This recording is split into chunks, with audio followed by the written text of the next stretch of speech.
176 people on an Alaska Airlines flight from Nashville to Seattle are safe tonight after their pilot had to slam on the brakes in the middle of takeoff to avoid hitting another plane crossing the same runway. Alaska 369, cancel takeoff clearance.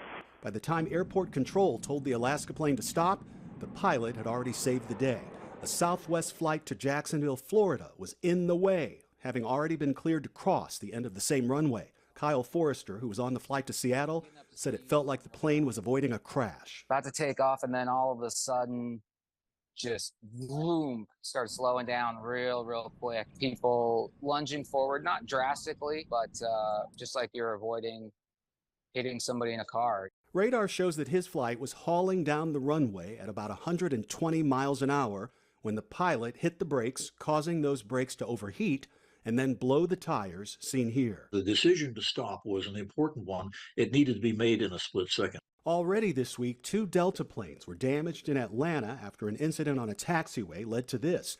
A larger plane bound for Japan, seen here knocking off the tail of a smaller regional jet headed to Louisiana. The passengers in Nashville were returned to the terminal and put on another flight that leaves this evening.